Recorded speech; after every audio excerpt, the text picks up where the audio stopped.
Welcome back to my annual Oscar series where I talk about all the Oscar categories except for the short film ones. I rank all the nominees per category according to who I think deserves to win the Oscar, then I make a prediction per category for who I think will win the Oscar.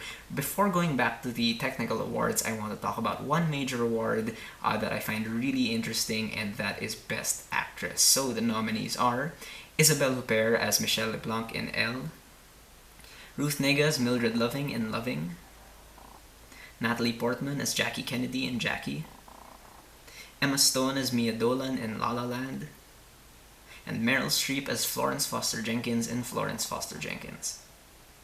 Now, I think that the Best Actress race this year is the hardest race of the 24 categories. They are literally impossible for me to rank. Well, not literally because I'm making this video, but for me it's almost a five-way tie. I think pretty much all of these women are deserving of the Oscar. I would have liked to see Amy Adams here, maybe for Arrival, but everyone else here is brilliant in very different ways from each other. And at this point, it's completely subjective. It just depends on who affected you the most, I suppose, and what you yourself look for in a performance. I'm gonna tell you right now, though, that you are absolutely gonna disagree with my choices here, but that's okay. It's my list. I'm not imposing anything. It's my opinion. Don't feel threatened. So in terms of who I think deserves to win, at 5th place, I'm going to give it to Meryl Streep. And this is not just because she's Meryl Streep and this is her 20th nomination, because no matter how much I want to diss Meryl Streep, she is just so good in everything. She's amazing in Florence Foster Jenkins. She somehow manages to act like she can't sing, which is really tough because there's a difference between actually not being able to sing and acting like you can't sing. And we know Meryl Streep can sing, so what she does here is great. She's genuinely funny. She's incredibly likable from the very get-go because of just how she portrays this character. There's no way you can watch her performance and say you didn't like it, because it's just a good performance, okay? The thing holding her back, I think, is just the script itself does not allow for the character to go to emotional places that I would have wanted her to go to, so that's really it. Now, at 4th place, I'm going to give it to Ruth Negga for Loving. Her performance here is the epitome of a restrained performance, and she, I think, really understands what this character is about. This is a very simple character who wants to live a simple life, and Ruth Negga resists the temptation to quote-unquote act throughout the entire film. Everything she does here really just feels so authentic, and I think you can see that the most in the scenes whenever Mildred has to answer the phone, because I really get annoyed at how a lot of actors, when they're acting like they're talking on the phone, it looks like they're acting because they speak in a way that, you know, that no one else in real life would act.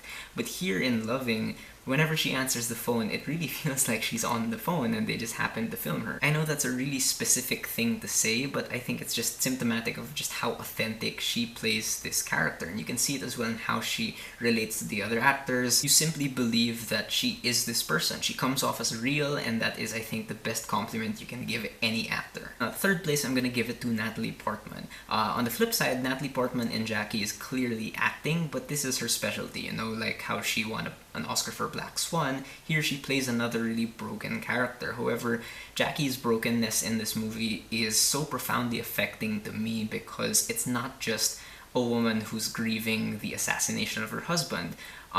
There's more to her performance because she knows she's in the public eye and she has to, you know, put on this facade of composure for the public, and so she's wrestling with that. You know, there's a lot of internal struggle going on here that she pulls off really well. And I know a lot of people were annoyed at her accent and they think it's fake and whatnot. I personally wasn't bothered by the accent that much. You kind of get used to it after the first few minutes. And the performance is so much more than just the accent. You know, she reaches dark places that only someone of her talent really would have been able to pull off. So kudos to her for that. Now, at 2nd place, I'm going to give it to Isabelle Huppert for Elle.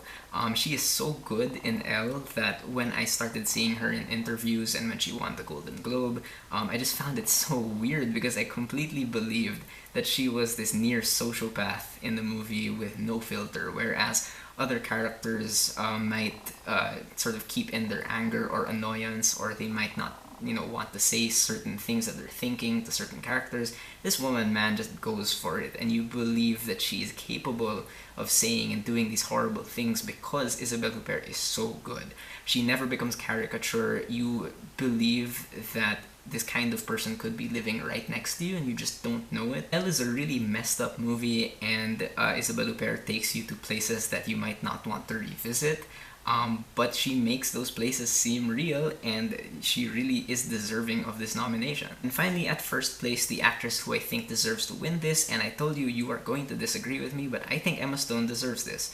You could argue that she's just playing herself in La La Land, but I, personally speaking, was just genuinely affected by her. Like I said, at this point, because this category is so stacked and so good, I think it just depends on personal preference. So personal preference for me is that Emma Stone deserves to win this, because while La La Land is very accessible and it's gotten very popular, I do think there's a lot of nuance in Emma Stone's performance that is kind of being overlooked, because she does sing and dance and she keeps up with the film in those regards, but it always goes back to her performance. It's always about her eyes and her facial expressions, her body language, her line delivery, just these fundamental elements of acting that she gets so right. It's such a full-bodied character that I don't think people are appreciating. And okay, I'm just gonna say it because this is why she's my number one, but I'm a dude and I don't normally relate to a lot of female characters, simply because I think it's just easier for me to relate to male characters. I hope you don't find that sexist, but that's just, me. However, I completely related to Emma Stone's character. I saw myself in her performance so much, because I know what it's like to kind of doubt your dreams. I know what it's like to have that thrill of chasing your dreams. I know the disappointment. And I just saw myself in her, and even when she's acting perky on screen, there was like this internal struggle that I saw underneath all that, that I thought she was doing just so effortlessly, and I connected to it so much. Even when she wasn't verbally, communicating it, I understood her character and I understood where she was coming from, and I think that's why she deserves to win. I also think the Academy will give this to her, because if you want to be cynical, I think she's being groomed to be like the next Jennifer Lawrence in terms of her being a white, attractive, perky actress, but the difference is she's totally deserving. Also, she won the SAG, so I think it's definitely gonna go to her. Alright, so those are my thoughts on Best Actress. What do you guys think of this category? What do you think of the nominees? Who do you think deserves to win? Who do you think will win? Whatever you guys think, whether you agree with me or not, please leave me a comment. Let's have a conversation.